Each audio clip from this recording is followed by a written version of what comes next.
भगत सिंह के साथ ही सुखदेव थापर की जीवनी और अनसुनी कहानी। जन्म और प्रारंभिक जीवन। सुखदेव थापर का जन्म 15 मई 1907 को पंजाब के लुधियाना में हुआ था।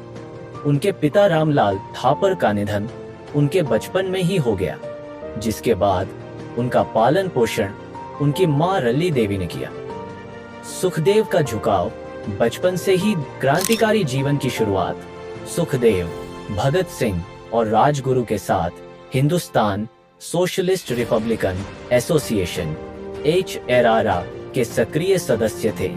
वे ब्रिटिश शासन के खिलाफ युवाओं को संगठित करने और स्वतंत्रता आंदोलन को सशक्त बनाने में महत्वपूर्ण भूमिका निभाते थे। लाहौर षड्यंत्र केस। सुखदेव ने भगत सिंह के साथ मिलकर 1928 में लाला लाजपत राय की मौत का बदला लेने के लिए सैंडर्स की हत्या की योजना बनाई। यह उनकी क्रांतिकारी गतिविधियों का मुख्य कारण बना, जिसकी वजह से उन्हें ब्रिटिश सरकार ने लाहौर षड्यंत्र केस के तहत गिरफ्तार कर लिया। अनसुनी कहानियां और साहस। 1. सुखदेव और भगत सिंह की दोस्ती। सुखदेव भगत सिंह के सबसे करीबी मित्रों में से एक थे। हालांकि सुखदेव ने भगत सिंह की मौत को लेकर कई बार बहस की, क्योंकि वे नहीं चाहते थे कि भगत सिंह फांसी के लिए आगे आएं। 2. अनाम योगदान। सुखदेव का नाम अक्सर भगत सिंह और राजगुरु की तुलना में कम लिया जाता है, लेकिन उन्होंने आंदोलन के लिए संगठन, विचारधारा और समर्थन में महत्वपूर्ण योगदान दिया। 3 चिट्ठियों से उभरी मानवीयता।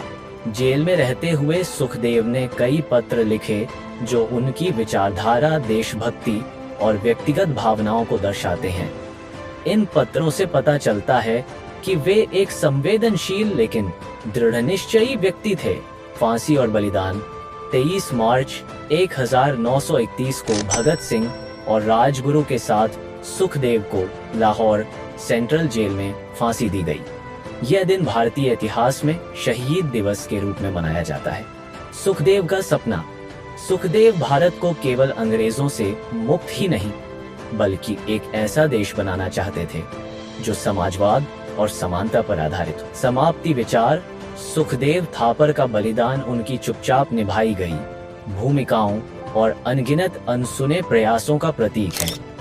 उनका जीवन हमें सिखाता है कि असली नायक वही होते हैं जो बिना किसी प्रसिद्धि की चाह के अपने देश के लिए सब कुछ न्योछावर कर देते हैं। इंकलाब जिंदाबाद।